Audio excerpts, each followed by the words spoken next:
जैसा कि टॉपिक का नाम है ब्रिटिश विजय के समय भारत की स्थिति, मतलब जब ब्रिटिशर्स भारत में आए तो भारत की क्या स्थिति थी। ठीक है, वो कौन सी परिस्थितियाँ थी जिसके कारण ब्रिटिश अस्थायी रूप से भारत में बस गए, इसके बारे में इस चैप्टर में डिस्कस किया गया है। वो कौन से कारण थे जिसके कारण से भारत में ब्रिटिश को विजय प्राप्त हुआ। तो चलिए शुरू करते हैं। और अगर आप हमारे चैनल पर नए हैं तो लाइक सब्सक्राइब जरूर कीजिए। चलिए शुरू करते हैं।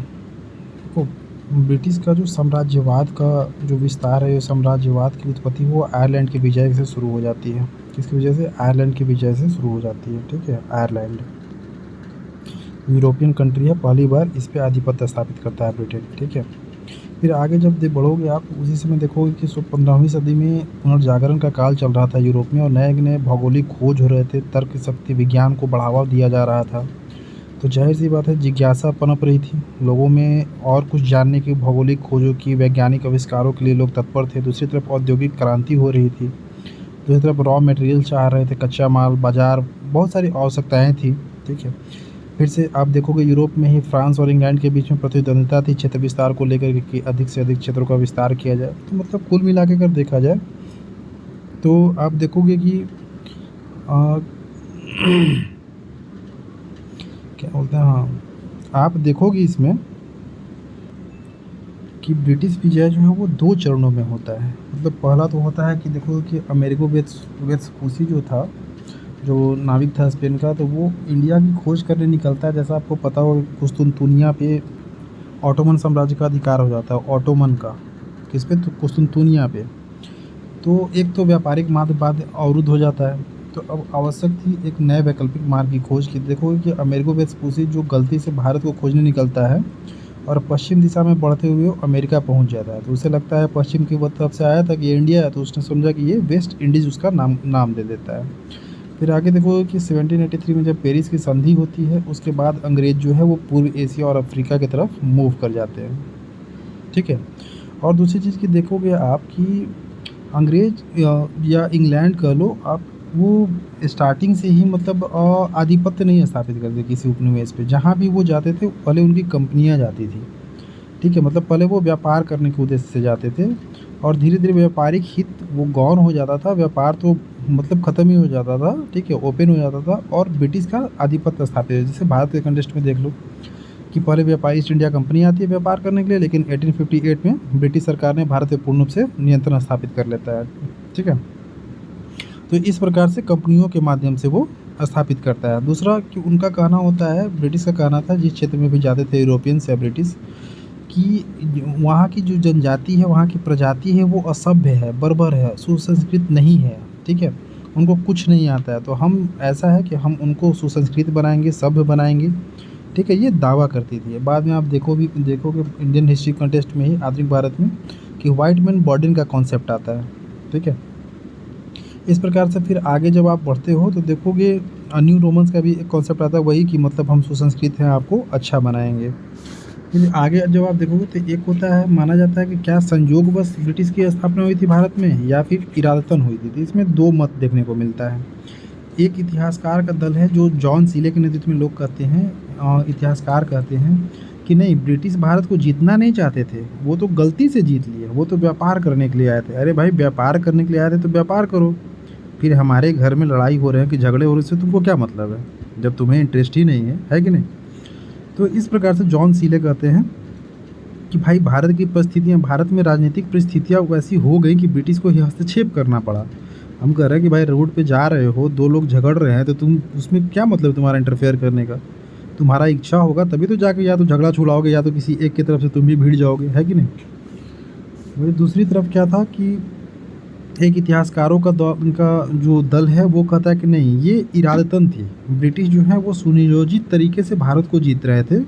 ठीक, वो व्यापार करने तो आए थे, लेकिन उनकी महत्वाकांक्षा, उनकी लालच, जैसे जूडियथ ब्राउन का आप देखो, कहते हैं कि प्रशासकों की महत्वाकांक्षा काफ़ी बढ़ गई थी। दूसरी तरफ मतलब ज़्यादा से ज़्यादा लाभ कमाना चाहते थे, लालच बढ़ रही थी। दूसरी तरफ यूरोप में फिर देखो फ्रांस के साथ टकराहट बढ़ रही थी। तो इन सब कारणों की वजह से क्या है कि इंग्लैंड जो है सुनियोजित तरीके से भारत को जीतना चाहता था। ओके, उसमें जब आगे बढ़ोगे तो फिर एक विवाद होता है कि ब्रिटिश में, मतलब कि ब्रिटिश विजय जो है वो भारत में कब से माना जाए, या ब्रिटिश शासन का स्थापना कब से माना जाए। देखो जैसा कि ये हेडिंग है, आप देख रहे होगे ब्रिटिश काल की शुरुआत कब से थी, इसमें भी 3 मत देखने को मिलेगा। कुछ लोग हैं वो कहेंगे 1740 को मान लिया जाए, कुछ लोग हैं वो कहेंगे कि 1757 को मान लिया जाए जब ब्रिटिश जो है बंगाल में प्लासी को जीतता है। कुछ लोग हैं वो कहेंगे 1761 को मान लिया जाए। कब? 1761 को, पानीपत के तीसरे युद्ध को जब मराठा हार जाते हैं। तो वे तो आपको पता भी होगा कि पानीपत के तीसरे युद्ध ने ये निर्णय कर दिया था कि भारत का साम्राज्य या भारत का जो राज्य है वो किसके अधीन नहीं जाएगा या भारत का प्रशासक कौन नहीं होगा, इसका निर्णय कर दिया था। ठीक है, तो इस तरह से बहुत सारे मतलब तथ्य हैं, बहुत सारी बातें होती रहती हैं कि संयोगवश था या जानबूझकर किया गया था, ब्रिटिश काल की शुरुआत कब से होती है। इस प्रकार से फिर आप देखो कि आगे स्पेक्ट्रम में जैसे लिखा हुआ है ब्रिटिश भारत में सफलता के क्या कारण थे, वो कौन सी परिस्थितियाँ कौन से कारण थे, इसी कारण से वो भारत में सफल होते हैं। इस प्रकार जब देखोगे आप कि विजय का या भारत में ब्रिटिश शासन की सफलता का कारण क्या था, तो सबसे पहले आप देखोगे कि उनकी जो हथियार थी, सेना थे, उसमें रणनीति थी, ये तीनों उनके काफ़ी उत्कृष्ट थे, काफ़ी अच्छे थे। मतलब सेना प्रशिक्षित होती थी, सेना में अनुशासन होता था, एक रणनीति की एक प्रॉपर वे के तहत वो काम करते थे। मतलब अगर किसी क्षेत्र पे अटैक करना है तो उसकी योजना बनाते थे। भारत जैसा नहीं कि मोबिलाइज होकर के एक बार बस कूद गए, ठीक है। लेकिन भारतीय सैनिकों में देखोगे कि अनुशासनहीनता दिखाई देगी तुमको, ठीक है। दूसरी तरफ कि भारत में हथियारों की, आधुनिक हथियारों की कमी थी। फिर से भारत के जो हथियार या तोप थे वो काफ़ी धीमी गति वाले थे या काफ़ी पुराने थे यार, काफ़ी भारी भरकम थे। देखो कि घोड़ा हाथी से खींचा जाता था तोप को। अकबर का सुनो, हालांकि अकबर तो कुछ हद तक रुचि लिया था हथियार को डेवलप करने में। फिर इसी प्रकार से आगे देखो कि निज़ाम जैसे कुछ शासक जो थे जो विदेशी हथियार को मंगाते हैं, खरीदते हैं, लेकिन फिर भी जो प्रशिक्षण दिलाया जाता है वो नौसिखिए की तरह ही वो प्रशिक्षण रह पाता है, ठीक है। कुल मिला के बहुत अच्छा प्रशिक्षण भी प्राप्त नहीं कर पाते हैं। दूसरी तरफ देखो कि सैनिक अनुशासन, क्योंकि ब्रिटिश के पास में पैसा था तो वो अपने सैनिक को रेगुलर पेमेंट करते रहते थे, जबकि भारतीयों के पास पैसा कुछ था नहीं, राजस्व पर निर्भर थे। व्यापार भी मतलब वैसा कुछ डेवलप था नहीं, व्यापार तो था लेकिन ब्रिटिश वालों ने ले लिया, या फिर और उसके पहले देख रहे हो कि अरब जो थे वो मध्यस्थता करते थे, ठीक है। तो इस वजह से भारतीयों के पास उतने पर्याप्त रिसोर्सेज नहीं थे कि वो भुगतान कर पाएँ। उसी प्रकार आप देखोगे कि मराठों ने क्या किया था कि मराठों के द्वारा तो अपने सैनिकों को, सैन्य अभियान को ही रोक दिया गया था, सैन्य अभियान को रोक दिया गया था, ठीक है।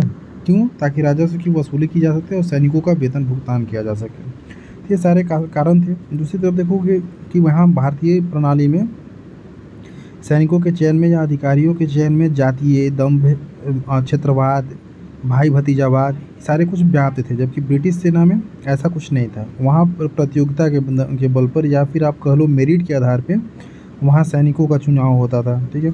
दूसरी तरफ आप नेतृत्व के स्तर पे देख सकते हो, ब्रिटिश के पास में दोहरा नेतृत्व था। एक नेतृत्व अगर असक्षम भी होता था, अगर हारता भी था तो दूसरा नेतृत्व आगे आ जाता था। जैसे आप एग्जाम्पल के तौर पे ले सकते हो Clive, Warren Hastings, Elphinstone, Munro, ये पहली पंक्ति के नेतृत्व करता थे, यानी ये फर्स्ट में आए, लेकिन इनके पीछे एक सेकंड नेतृत्व करता है, इनके पीछे जो सपोर्टर कह लो वो भी थे, जैसे आयरकुट हो गया, लॉर्ड लेक हो गया, आर्थर वेलजली हो गया। और दूसरी तरफ देखोगे भारत में ऐसा नहीं कि भारत में नेतृत्व का अभाव था, नहीं, भारत में जो फर्स्ट पंक्ति थी वो नेतृत्व का था। जैसे हैदर अली को ले लो, टीपू सुल्तान को ले लो, चिनकलीज खां थे, माधवराव सिंधिया था, यशवंतराव होलकर था, लेकिन दूसरी पंक्ति का नेतृत्व भारत में नहीं था। दूसरी पंक्ति कहने का मतलब कि अगर हार भी जाता है उसको सपोर्ट करने के लिए पिछला बैकअप होना चाहिए, ठीक है। बट भारत के पास ऐसा कुछ नहीं था। भारतीयों में क्या था? आपस में लड़ना। जितने भी क्षेत्रीय राज्य साम्राज्य थे वो सब आपस में लड़ते रहते थे, ठीक है। सबसे बड़ा डिमेरिट था, ठीक है। दूसरी तरफ देखोगे वित्तीय सुदृढ़ता की बात आती है। अंग्रेजों में क्या था? अंग्रेजों में था, आप देख लो, मैं आपको दिखा देता हूँ। वित्तीय सुदृढ़ता देखो यहाँ, अंग्रेजों के पास पर्याप्त पूंजी थी, वो व्यापार वाणिज्य उनका काफ़ी डेवलप होते रहता था, ठीक है, काफ़ी सुदृढ़ था। और देखो कि व्यापारिक वर्ग जो वहाँ की शासन सत्ता को आर्थिक रूप से मदद भी करती थी, ओके। लेकिन भारत में स्थिति इसके ठीक विपरीत थी। तो इन सब कारणों से भारत में ब्रिटिश शासन को सफलता मिली। और दूसरी ओर देखोगे ब्रिटिश राष्ट्रवाद की भावना थी, मतलब वहाँ के लोग अपने देश के लिए लड़ते थे, लेकिन भारत के लोग अपने क्षेत्र के लिए लड़ते थे। देखो ब्रिटिश राष्ट्रवादी गौरव, जबकि बाद में आप देखोगे कि ब्रिटिश के द्वारा कहा जाता है कि भारत में राज्य या राष्ट्र की अवधारणा का अभाव था। तो सही भी बात है कुछ हद तक, ठीक है। तो इस प्रकार देखोगे ब्रिटिश भारत में विजय। वहीं दूसरी तरफ आप देखोगे अंग्रेज का जो भारत में विस्तार होता है, तो क्षेत्रीय विस्तार कैसे होता है उसके बारे में चर्चा करते हैं। सबसे पहले बंगाल को देखो, क्योंकि बंगाल भारत का मुगल साम्राज्य का काफ़ी महत्वपूर्ण प्रांत था और ये काफ़ी समृद्ध था। इसकी समृद्धि का कारण था व्यापारिक, ठीक है। दूसरी तरफ इसकी समृद्धि का कारण था कि जब उत्तर भारत और दक्कन जब देखोगे आप, तो उत्तर भारत एक तरफ जब नादिर शाह अहमद शाह अब्दाली के आक्रमण से ग्रस्त था, दक्षिण भारत मराठे मराठे गोलकुंडा वगैरह से ग्रस्त था, युद्ध से ग्रस्त था, क्षेत्रीय युद्ध हो रहे थे। बंगाल अमूमन शांति की स्थिति में था और उसका व्यापार काफ़ी बढ़ रहा था, ठीक है। बंगाल से सोना, चावल, नील आदि का निर्यात होता था ब्रिटिश के, ठीक है। दूसरी तरफ जितना भी एशिया से निर्यात होता था ब्रिटेन को, उसमें 60% अकेले बंगाल का हिस्सा था। आप समझ सकते हो तो बंगाल का क्या भूमिका थी। दूसरी तरफ क्या था कि मुगल शासक को 3,000 रुपया दे चुका था अंग्रेज कि भाई हम आपको 3,000 रुपये वार्षिक देंगे, हमको व्यापार करने दीजिए, जबकि खुद 50,000 पाउंड कमाता था, ठीक है। सोचो मुगल कितने होशियार थे। खैर चलो कोई बात नहीं। फिर आगे आप देखोगे कि जब मुर्शिद कुली खां दीवान बनता है 1700 में, 1717 में जब वहाँ का सूबेदार बन जाता है, मतलब पूर्ण रूप से एक तरह से मान के चलो नवाब ही बन बैठता है वो बंगाल का।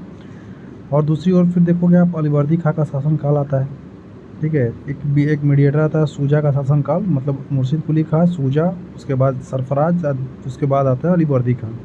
इनके शासनकाल में बंगाल काफ़ी समृद्ध हो जाता है, ठीक है। बंगाल से करीबन 1706 से 1756 तक देखो कि 6.5 करोड़ रुपए की चांदी अर्जित की जाती है। कितने? 6.5 करोड़ रुपए की चांदी सिर्फ निर्यात से। देखो मैं दिखा देता हूँ आपको, ठीक है। ये देखो 6.5 करोड़ रुपए की चांदी अर्जित की जाती है सिर्फ बंगाल से, ठीक है। और ब्रिटिश तो दे ही चुके थे, ये सॉरी मुगल साम्राज्य तो दे ही चुका था 3,000 रुपये में। और देखो बंगाल और अंग्रेज के बीच टकराहट का यही मेन कारण था, क्योंकि 3,000 रुपये वार्षिक कर के लिए अंग्रेज़ों को जो मुक्त व्यापार की दे दिया गया था, इससे बंगाल प्रशासन को काफ़ी हानि होती थी और यही कारण बना अंग्रेज़ों और बंगाल के नवाब में टकराव का। फिर आगे आप देखोगे कि जब अलीवर्दी खां मरता है 1756 में, तो उसके कोई पुत्र नहीं होता है। उसकी 3 पुत्रियों में से ही एक छोटी बेटी का बेटा होता है सिराजुद्दौला, और वह नवाब बनता है। और नवाब बनने के साथ में उसकी अपनी जो मौसी होती है उसका सामना करना पड़ता है, शौकत जंग का सामना होगा, फिर से एक घसीटी बेगम का होता है, राजबल्लभ का सामना करना पड़ता है। दूसरी तरफ देखो कंपनी से व्यापारिक हित टकराने लगते हैं, क्योंकि कंपनी जो है कलकत्ता का किलाबंदी करने लगती है। किलाबंदी समझते हो ना, एक दीवार खड़ा कर देना, उसी के अंदर में सारे लोग रहते थे, सारे कारखाने मतलब वस्तुओं को स्टोर किया जाता था, ठीक है। तो इस वजह से टकराहट होने लगती है अंग्रेज़ों के बीच में और सिराजुद्दौला के बीच में, ठीक है। सिराजुद्दौला मना भी करता है कि भाई ऐसा मत करो। इस प्रकार आप देखोगे कि सिराजुद्दौला के सामने अनेक समस्याएं आ गई थी। लेकिन दूसरी तरफ याद रखें कि सिराजुद्दौला उसमें सक्षम नहीं था, वो अविवेकी किस्म का व्यक्ति था, ठीक है। उसमें उतनी कैपेबिलिटी नहीं थी कि वो समस्याओं से निपट सके, जैसा कि अलीवर्दी खां या फिर मुर्शिद कुली खां में था। इस वजह से आगे देखोगे कि 1756 में ही आप पूर्णिया के विरुद्ध वो अभियान पे निकलता है, लेकिन उसी बीच में फिर किसी कारणवश उसको वापस कलकत्ता आना पड़ता है और कलकत्ता पे वो अधिकार कर लेता है, अंग्रेज़ों को वहाँ से भगा देता है। उसके बाद पूर्णिया की तरफ बढ़ता है और मनिहारी के युद्ध में शौकत जंग को पराजित कर देगा। लेकिन यही मामला ख़त्म नहीं होता है। अब चूँकि कलकत्ता पे अधिकार कर चुका था तो अंग्रेज़ों को बुरा लगा। अब अंग्रेज़ों को बुरा लगा तो भाई जाहिर सी बात है युद्ध तो होना तय है, ठीक है। तो और दूसरा कारण इसमें देखोगे आप कि एक तो दस्तक का दुरुपयोग भी कर रहे थे अंग्रेज़। दूसरी बात आप देखोगे कि कलकत्ता की किलाबंदी कर रहे थे। फिर आप देखोगे राजबल्लभ का पुत्र जो था किशनदास, उसको संरक्षण दिए हुए थे अंग्रेज़। इन सब कारणों से सिराजुद्दौला के साथ शत्रुता हुई और अंततः जो है वो पलासी के युद्ध में बदलती है। उसके पहले आप देखोगे कि मद्रास में वाटसन और क्लाइव होता है, वहाँ से सैनिक टुकड़ी एक लेकर के पहुँचता है कलकत्ता और कलकत्ता पे अधिकार कर लेता है, साथ ही साथ चंद्रनगर पे भी। और उसके बाद अलीनगर की संधि होती है, ठीक है। और अलीनगर की संधि में कहा जाता है कि जो मुग़ल व्यापार मिला हुआ था, मुग़लों से जो सहमति पत्र मिला हुआ था अंग्रेज़ों को, उसको सिराजुद्दौला मानेगा, किलेबंदी करने की इजाज़त देगा, शांति बनाए रखेगा और युद्ध हर्जाना के रूप में अंग्रेज़ों को पैसा भी देगा। चलो ये तो अलीनगर संधि हो गई, लेकिन क्लाइव को इतने से आनंद कहाँ आने वाला था। क्लाइव सिराजुद्दौला पे आरोप लगाता है कि वह क्या करता है कि वो अलीनगर संधि का नहीं मान रहा है, उसका उल्लंघन कर रहा है, जानबूझ करके। जानते हो कि षड्यंत्र का खेल शुरू हो चुका था और फिर से आगे बढ़ते हुए क्लाइव जो है वो चंद्रनगर पे कब्जा कर लेता है, ठीक है। और इसके बाद आप देखोगे कि सिराजुद्दौला के साथ दो हाथ करने के लिए तैयार होता है क्लाइव। लेकिन इसी बीच में जो सिराजुद्दौला का जो सेनापति होता है, देखो मैं एक कहानी एक नरेट कर रहा हूँ तो आपको याद हो जाए, ठीक है। और पीडीएफ अगर आपको चाहिए तो आप मुझे टेलीग्राम पे आप मैसेज कीजिए, टेलीग्राम चैनल को ज्वाइन कीजिए, वहाँ आपको मिल जाएगा पीडीएफ। प्लासी के युद्ध में आप देखो 23 जून 1757 को कि मीर जाफर जो सेनापति था और साथ ही साथ जो राय दुर्लभ थे, अमीन चंद था, जगत सेठ था, वो मीर जाफर को सिराजुद्दौला को धोखा दे देता है और सिराजुद्दौला युद्ध हार जाता है। अब देखो प्लासी का कुछ महत्व था। कुछ इतिहासकार तो कहते हैं कि प्लासी ने भारत में अंग्रेज़ों के लिए मतलब चाबी दे दी भारत की, बट ऐसा है नहीं, क्योंकि ये युद्ध था ही नहीं, षड्यंत्र था, ठीक है।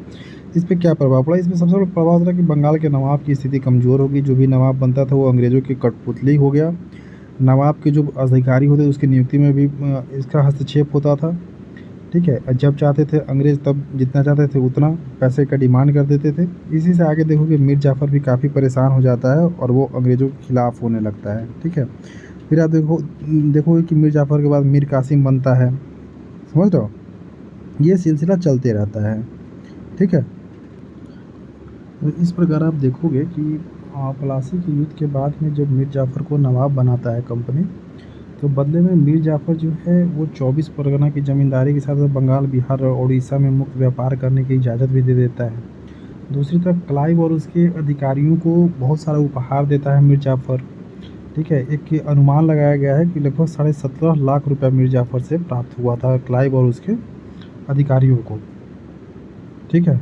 लेकिन तुरंत ही इसके बाद मीर जाफ़र जब राजा बनता है, नवाब बनता है, तो मीर जाफ़र के सामने कई समस्याएं आ जाती है। जैसे पहला मिदनापुर का राजा था राम सिंह और पूर्णिया का अली खां, ये ज़मींदार थे और ये शासक मानने से इनकार कर दिया अलीवर्दी खां को, तो अलीवर्दी खां को बुरा लगा।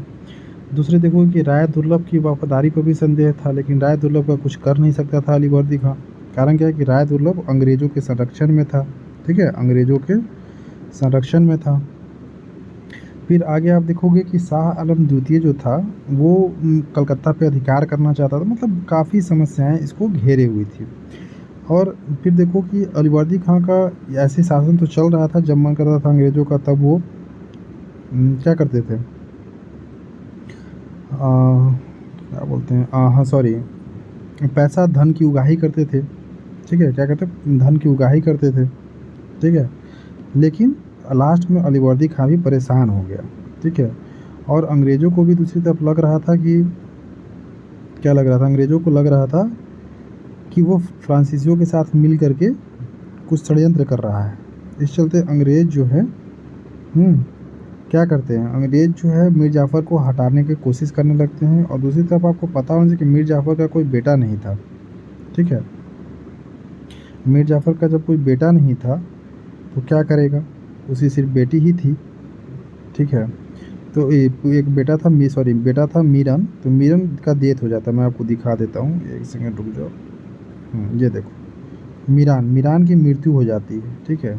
और इस कारण से उत्तराधिकार का प्रश्न उठ खड़ा होता है। तो मीरान का पुत्र और मीर जाफ़र के दामाद, ठीक है, जो कि इसका नाम मीर कासिम था, संघर्ष हुआ और उसमें मीर कासिम विजयी होता है। उसमें वेंसीटाट की सहायता मिलता है मीर कासिम को, ठीक है। गुप्त संधि होती है, मीर कासिम को बोलता है वेंसीटाट कि हम आपको राजा बना देंगे, बदले में आप हमको उपहार दीजिए, ठीक है। चलो मीर कासिम मान लेता है और इस प्रकार से मीर कासिम नवाब बन जाता है, ठीक है। फिर मीर कासिम और अंग्रेज़ों के बीच में भी मतभेद शुरू हो जाएगा, क्योंकि मीर कासिम सबसे पहले तो एक महत्वाकांक्षी शासक था, एक कुशल शासक था, और मीर कासिम सोचता है कि अंग्रेज़ों से दूरी बनाए ताकि शासन किया जा सके। इस चलते राजधानी को मुर्शिदाबाद से मुंगेर ले जाता है। दूसरी चीज़ जो देखोगे, दस्तक का जब कंपनी दुरुपयोग करती है तो इससे मीर कासिम चिढ़ जाता है और वो पूरा मतलब आम जनता के लिए भी मुक्त व्यापार घोषित कर देता है, ठीक है। इस पे कंपनी जो है वो गुस्सा जाती है, वो अपना अपमान समझती है कि मेरे अधिकार में तुम कैसे दखल दे सकते हो, इस टाइप का स्टेटमेंट। और इस तरह से देखोगे कि बक्सर के युद्ध की पृष्ठभूमि तैयार हो जाती है, ठीक है। मीर कासिम को फिर भगाया जाएगा, फिर से मीर जाफ़र नवाब बनेगा। मीर कासिम भाग करके अवध चला जाएगा, पटना पर मुंगेर से पटना, पटना से अवध जाएगा। और फिर देखोगे शाह आलम द्वितीय, मीर कासिम और नवाब अवध का नवाब शुजाउद्दौला तीनों मिल करके बक्सर के युद्ध में 22 अक्टूबर 1764 को हेक्टर मंडलो के नेतृत्व में युद्ध लड़ी जाएगी और बक्सर का युद्ध एक निर्णायक युद्ध होगा और तीनों की संयुक्त सेना जो पराजित हो जाएगी। और इस प्रकार आप देखोगे कि ब्रिटिश सैनिक सर्वोच्चता जो है वो पूर्ण रूप से स्थापित हो जाती है, ठीक है। और यहीं से कहा जाता है कि भारत की चाबी अंग्रेज़ों को प्राप्त हो गई। तो क्योंकि निर्णायक युद्ध होता है ये। दूसरी तरफ क्लाइव संधि करने के लिए वहाँ से आता है ब्रिटेन से, ब्रिटिश इंग्लैंड से, लेकिन उसके पहले ही मीर कासिम मीर जाफ़र मर जाता है। ठीक है। और उसके बाद उसके बेटे नजमुद्दौला को अंग्रेज़ नवाब की गद्दी पर उसके साथ समझौता भी होता है। फिर 1765 में देखो कि कलकत्ता के नवाब से क्या होगा कि सेना को भंग कर दी जाएगी, एक सूबादार का प्रावधान किया जाएगा और मोहम्मद रजा खां को बंगाल का पहला और अंतिम सूबादार बना दिया जाएगा। ठीक है। इस प्रकार से बक्सर के युद्ध का भारतीय इतिहास में काफ़ी महत्वपूर्ण था। फिर इलाहाबाद की संधि क्लाइव करता है शाह आलम द्वितीय के साथ, और उसमें 2 संधि होती है, एक तो शाह आलम द्वितीय के साथ होगी और एक अवध के नवाब के साथ होगी। तो अवध के नवाब के साथ आप देखोगे संधि में साफ साफ कहा जाता है कि ऐसा है भाई साहब कि आप इलाहाबाद और कड़ा का जिला दे दीजिए, शाह आलम द्वितीय को 50 लाख रुपए युद्ध हर्जाना दीजिए, और जब भी हमको ज़रूरत पड़ेगी आप अपना सैनिक सहायता हमको दीजिएगा, और दूसरी तरफ बनारस के ज़मींदार बलवंत सिंह को उसका जागीर लौटा दीजिए। मतलब का तमाम बंदिशें उस पर लाद दी जाती हैं और बदले में नवाब को उसका क्षेत्र मिल जाता है। ठीक है। दूसरी ओर शाह आलम द्वितीय के साथ भी संधि होती है। ठीक है, वो मैं दिखा देता हूँ। दूसरी तरफ शाह आलम द्वितीय के साथ संधि होगी और शाह आलम द्वितीय जो है वो कंपनी के संरक्षण में आ जाएगा। नवाब को काड़ा और इलाहाबाद का जिला प्राप्त होता है। बदले में कंपनी जो कहती है कि प्रशासनिक खर्च के लिए मुग़ल शासक को 53 लाख रुपया देना था। अब देखो, कंपनी जो है वो बादशाह को 26 लाख रुपये वार्षिक भुगतान कर रही थी दीवानी। कंपनी बंगाल, बिहार, उड़ीसा की जो दीवानी उसके बदले में 26 लाख रुपये, और ले कितना रही थी 53 लाख रुपया। सोचो क्या स्थिति थी, कितने होशियार लोग थे। चलो कोई नहीं। इस तरह से देखोगे आप कि इलाहाबाद की संधि जो है वो मतलब काफ़ी निर्णायक साबित होती है। लेकिन फिर भी देखो जो क्लाइव था वो काफ़ी महत्वपूर्ण, काफ़ी विवेकी व्यक्ति था। वो जानता था कि अवध को यदि हम प्रत्यक्ष रूप से अवध को अगर वो एनेक्स करता, हड़प लेता अगर, या उसको अपने राज्य में मिलाता, तो उसको 2 परेशानियाँ होती। एक तो अवध के सीमावर्ती क्षेत्र में जो अफ़गानी थे उनका सामना करना पड़ता, दूसरी तरफ मराठों का भी सामना करना पड़ता। इस चलते व्यवहारिक बुद्धि का परिचय देता है रॉबर्ट क्लाइव और अवध को नहीं मिलाता है। ठीक है। इस प्रकार से फिर आप आगे देखोगे कि 1765 से 72 तक रॉबर्ट क्लाइव जो है बंगाल में द्वैत शासन की स्थापना करता है। कौन सा शासन? द्वैत शासन। देखो, द्वैत शासन की स्थापना होती है। द्वैत शासन में क्या होता है कि एक के पास अधिकार तो दूसरे के पास उत्तरदायित्व। अधिकार होता है ब्रिटिश के पास में और उत्तरदायित्व होता है किसके पास में? नवाब के पास में। मतलब प्रशासन संभालना है नवाब को, लेकिन उसके लिए पैसा ही नहीं है। पैसा है नहीं तो प्रशासन कैसे चलेगा? इस प्रकार देखो कि बंगाल में काफ़ी अव्यवस्था फैल जाएगी। ठीक है। और मतलब अंग्रेज़ों को क्या था? अंग्रेज़ों को तो बस व्यापार करना था, लूटना था। ठीक है। वहाँ की जनता काफ़ी परेशान हो जाती है। ठीक है। तो इस प्रकार जो है क्लाइव अपना व्यवहारिक बुद्धि का परिचय देता है और बंगाल में द्वैत शासन को लागू कर देता है। अब द्वैत शासन में आपको बता चुका कि मैं क्या था। तब उसके लिए दीवानी की जो थी राजस्व वसूल करने के लिए बंगाल में मोहम्मद रजा खां को और बिहार में सिताब राय को नियुक्त किया गया। लेकिन फिर आप आगे देखोगे 1772 में जब वारेन हेस्टिंग्स आएगा तो उसने द्वैत शासन के दोषों को देखते हुए इसे समाप्त कर देता है और जो पटना और मुर्शिदाबाद में जो राजस्व बोर्ड थे उसको भी भंग कर देता है और कलकत्ता में कॉरपोरेशन की स्थापना करता है, राजस्व परिषद की स्थापना करता है। ठीक है। दोष में आप समझ ही सकते हो कि मतलब अराजकता बंगाल में फैल चुकी थी, व्यापार व्यवस्था काफ़ी शिथिल पड़ चुका था, शिल्पियों का रोजगार, उद्योग धंधा बंद हो चुके थे। ठीक है। ये सारे परेशानियों का सामना करना पड़ रहा था। ठीक है। तो इस प्रकार से बंगाल को एनेक्स करने के बाद में काफ़ी धन संपदा उसको प्राप्त हुआ, ब्रिटिश को काफ़ी धन प्राप्त हुआ। ठीक है। और दूसरी तरफ जो बंगाल का नवाब था, देखो द्वैत शासन समाप्त होता है तो हेस्टिंग्स उसको 16 लाख रुपए की पेंशन दे देता है और बोलता है कि बाबू ऐसा है कि अब तुम्हारा काम ख़त्म हो गया, तुम अपने घर जाओ। ठीक है। और इस प्रकार से ब्रिटिश भारत की शुरुआत होती है और बंगाल से शुरुआत होगी। फिर आगे आप देखोगे मैसूर, फिर से आप मराठा देखोगे, हैदराबाद देखोगे। धीरे धीरे कर करके भारत का जो है कंपनी का राजनीतिक विस्तार लगातार होते जाता है। ठीक है दोस्त, मैंने आपको बता दिया। ठीक है। अब हम लोग बात कर लेते हैं मैसूर वंश के, वोडियार या मैसूर जो साम्राज्य में जो ब्रिटिश सत्ता स्थापित होगी उसके बारे में। ठीक है। इस प्रकार से आप देखोगे कि कंपनी जो है वो बंगाल पे कब्जा करने के बाद में उत्साहित थी और वो मैसूर की तरफ, नए नए क्षेत्रों की तरफ बढ़ रही थी। उसी में आपको पता होगा कि विजयनगर साम्राज्य जो तालीकोटा युद्ध के बाद में बिखर गया था, उसी के उत्तराधिकारी राज्य के रूप में एक मैसूर राज्य की स्थापना हुई थी, जहाँ वोडियार वंश का शासन था। और वोडियार वंश का एक सबसे अंतिम राजा था चीका कृष्णराज द्वितीय। उसके यहाँ 2 मंत्री थे, नंदराज और देवराज, और उन्हीं के अंतर्गत सेवा करता था कौन?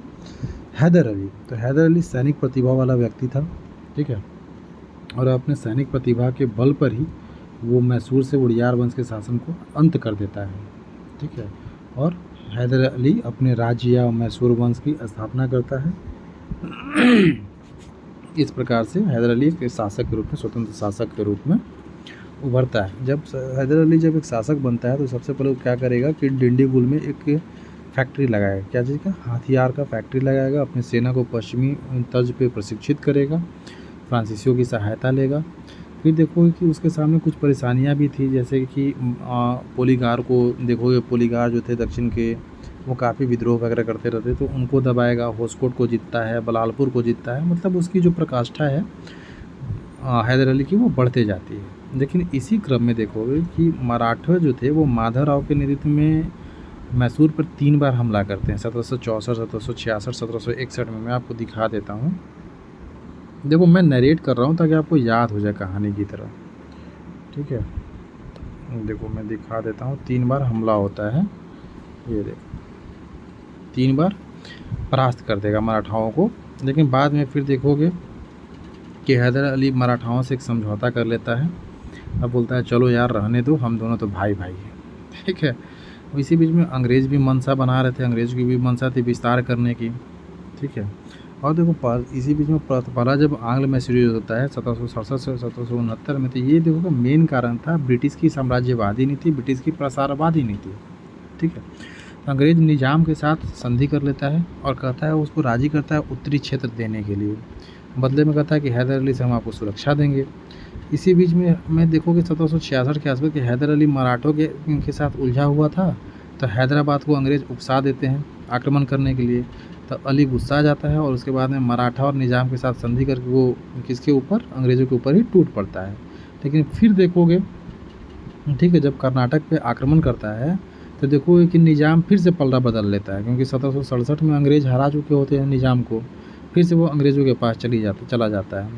और इस प्रकार से देखोगे आप कि अंततः युद्ध अनिर्णित रहता है और 1769 में मद्रास की संधि होगी और उसमें हैदर अली को युद्ध हार जाना प्राप्त होगा। साथ ही साथ अंग्रेज़ कहते हैं कि जब भी आपको ज़रूरत पड़ेगी हम आपको सैन्य सहायता देंगे, और यही कारण बनता है द्वितीय आंग्ल मैसूर युद्ध के कारण का। 1780-84 में देखोगे कि जब मराठे जो हैं इस पे आक्रमण करते हैं, मैसूर पे हमला करते हैं, तो अंग्रेज़ जो है वो गैर जिम्मेदाराना हरकत करता है और सैन्य सहायता नहीं देता है, जिस पे काफ़ी ये गुस्सा आ जाता है, ठीक है। कौन? हैदर अली गुस्सा आ जाता है। फिर से आप देखोगे कि माहे जो कि केरला में मालाबार तट पे एक फ्रांसीसी बस्ती जो थी वो मैसूर राज्य के अंतर्गत ही पड़ती थी, अंग्रेज़ उस पर कब्जा कर लेते हैं, जिसको हैदर अली अपने संप्रभुता के खिलाफ मानता है। देखो जैसे कि यहाँ पे आपको मैं दिखा भी देता हूँ, ये देखो यहाँ देखो, माहे जो है फ्रांसीसी बस्ती थी, उसको क्या करता है? प्रभुसत्ता को चुनौती मानता है, ठीक है। और फिर क्या करेगा हैदर अली? तो हैदर अली कर्नाटक पे आक्रमण कर देगा और यही से द्वितीय आंग्ल मैसूर युद्ध शुरू होता है, ठीक है। फिर आगे आप देखोगे आर्काट पर भी अधिकार हो जाएगा, ठीक है। जब अंग्रेज एक बार फिर से जब हारने लगते हैं तो फिर से संधि शर्तों की तरफ मुड़ने लगेंगे और 1782 में देखोगे मंगलोर की संधि होगी, ठीक है। और वो संधि होती है टीपू सुल्तान के साथ, क्योंकि हैदर अली मर चुका होता है। तो इस युद्ध में भी देखोगे अंग्रेज ना तो युद्ध जारी रख पाने की स्थिति में थे, ना ही टीपू सुल्तान को हरा सकते थे, ठीक है। तो 1784 में मंगलोर की संधि हो जाती है, दोनों पक्ष एक दूसरे के भाग को लौटा देते हैं, कहते हैं कि भाई आगे से हम लोग को युद्ध नहीं लड़ेंगे, ठीक है। उसके बाद भी अभी शांत कहाँ होने वाले थे, क्योंकि देखो मालाबार का तट जो था वो काफ़ी समृद्ध था, ना ही हैदर उसको छोड़ने के लिए राजी था, ना ही टीपू सुल्तान और ना ही अंग्रेज। तो मुख्य कारण यही था दोनों में संघर्ष का, ठीक है। इस प्रकार जो है अंग्रेज़ों का दूसरा युद्ध भी समाप्त हुआ मैसूर के साथ और तीसरा युद्ध की तैयारी शुरू हुई। फिर तीसरा युद्ध भी देखो छलपूर्ण, मतलब कि कूटनीति, धोखेबाजी, इसी कारण से तीसरा युद्ध भी होता है। इसमें क्या होता है कि कंपनी देखो हैदराबाद के निज़ाम को पत्र लिखती है और बोलती है कि भैया ऐसा है कि टीपू पे चढ़ाई कर दो, टीपू पे हमला करो। और टीपू जो है संधि शर्त का उल्लंघन मारता है, क्योंकि मंगलोर की संधि में कहा गया था कि भाई हम सहायता करेंगे, हम आपके क्षेत्र में नहीं आएंगे। और फिर से टीपू जो है इसी को आधार बना करके आक्रमण टीपू के जो क्या करता है कि ट्रावनकोर पर अधिकार कर लेता है, और ट्रावनकोर अंग्रेजों का मित्र का राज्य रहता है। तो इसको आधार बना करके अंग्रेज तीसरे जो मैसूर युद्ध है उसकी शुरुआत कर देते हैं। अब ये देखो ये 3 बार लड़ा जाएगा। पहले तो देखो स्थिति में देखो कि जनरल मीडो था, इसको कोई विशेष सफलता नहीं मिलती है टीपू के खिलाफ। बाद में कॉर्नवालिस नेतृत्व संभालता है और कॉर्नवालिस जो है वेल्लोर पे अम्बूर पे अधिकार कर लेता है, ठीक है। लेकिन उस समय वर्षा होने के कारण वे वापस मैंगलोर लौट जाएगा। लेकिन आगे जब देखोगे टीपू जो है 1791 में कोयम्बटूर पर अधिकार कर लेता है, ठीक है। अंततः कॉर्नवालिस जो है वो मीडो और स्टुअर्ट मैक्सवेल की सहायता से टीपू को पराजित कर देगा और श्रीरंगपट्टनम की संधि करने पे विवश कर देगा। तो श्रीरंगपट्टनम की संधि में आप देखोगे कि काफ़ी अपमानजनक संधि थी ये। और इसमें क्या होता है कि टीपू सुल्तान को अपना आधा राज्य देना पड़ता है। क्या करना है? आधा राज्य देना पड़ता है। अपने 2 बेटों को अंग्रेज़ों के पास भेजना पड़ता है। 3 करोड़ रुपये युद्ध हर्जाना देना पड़ता है। समझ सकते हो कि टीपू जैसे स्वाभिमानी व्यक्ति के लिए श्रीरंगपट्टनम की संधि जो है कितना हानिकारक साबित होने वाली थी। और यही चौथी आंग्ल मैसूर युद्ध की भी पृष्ठभूमि तैयार करता है, ठीक है। इस प्रकार इसी कंटेस्ट में कॉर्नवालिस कहता है कि हमने अपने मित्रों को मजबूत बनाए बिना अपने पड़ोसी को पराजित कर दिया या पड़ोसी को जीत लिया। इस पर फिर चौथा देखोगे आंग्ल मैसूर युद्ध होता है कब? 1799 में, ठीक। और इसमें तो टीपू सुल्तान मर ही जाता है। और देख रहे हो कि इसमें सब मैं बता चुका हूँ कि जो अपमानजनक संधि थी उसको बर्दाश्त नहीं कर पा रहा था, तो फ्रांसीसियों से गठजोड़ करने लगता है। और फिर देखोगे अरब, कुस्तुनतुनिया, अफगानिस्तान, मॉरिशस सब जगह राजा को पत्र लिखता है कि भाई सहायता करो, लेकिन कोई सहायता करने आता वाता नहीं है। और टीपू सुल्तान फाइनली मर जाता है और अंग्रेज़ जो है वो मैसूर राज्य को हड़प लेते हैं और आपस में बांट लेते हैं निजाम और मराठे के साथ मिल करके। और इस प्रकार जो है एक मुस्लिम शासन वंश का मैसूर से हमेशा के लिए अंत हो जाता है, ठीक है। इसके बाद आप देखोगे मैसूर का उपयोगिता क्या था। तो मैसूर का महत्व इस चलते था कि एक तरफ तो अंग्रेज़ों का क्षेत्र विस्तार हो रहा था, क्या होता था? क्षेत्र विस्तार हो रहा था। दूसरी तरफ अंग्रेज़ों का जो व्यापार था, अब मालाबार का तट उनके पास आ चुका। तो देख ही सकते हो कि पश्चिम एशिया हो गया या फिर दक्षिण पूर्व एशिया हो गया, यूरोप जाने के लिए व्यापार करने के लिए उनके पास काफ़ी स्रोत आ रहे थे, ठीक है। तो व्यापारिक वृद्धि हुई, ताकि अब आगे देखो कि इसका उपयोग वो मराठों के संदर्भ में करेंगे। मराठों को तो हरा तो चुके थे हैदर को, टीपू को पराजित कर चुके थे। अब बचे मराठे ऑलरेडी टूट चुके थे अब अब्दाली के बाद में, लेकिन कुछ सफल नेतृत्व के कारण फिर से अपने आप को संगठित किए, लेकिन अंग्रेज़ों का मुकाबला नहीं कर पाए। तो ये देखोगे क्या आज रहने दिया जाए क्या? चलो मराठा कर लेते हैं, उसके बाद देखते हैं, ठीक है। फिर आप देखोगे मराठों के साथ जो युद्ध होता है टीपू सुल्तान के बारे में आप वो पढ़ लेना, उसमें कुछ खास है नहीं, ठीक है। कि मराठा शक्ति कैसे शिवाजी कैसे स्थापित करेगा मराठा शक्ति को, चौथ सरदेशमुखी के सहारे वो कैसे साम्राज्य को मजबूत बनाएगा, ठीक है। कैसे पेशवा का शासन आरंभ होता है। और फिर देखोगे आप कैसे बाजीराव जो अंतिम पेशवा था वो पेंशन याफ्ता बन जाता है। यही सब इसमें चर्चा की जाएगी। तो चलिए शुरू करते हैं इसका। तो देखो कि मराठे तो शक्तिशाली बन ही चुके थे। अब उधर दूसरी तरफ आप पढ़ रहे थे कि मैसूर और अंग्रेज़ों में संघर्ष चल रहा था। दूसरी तरफ आप देख रहे होगे कि मराठा में संघर्ष चल रहा था। तो इसी क्रम में पहला आंग्ल मराठा युद्ध होता है 1785 से 75 से 82 के बीच में। और इसका मुख्य कारण रहता है पेशवा पद पर कब्जा करना, ठीक है।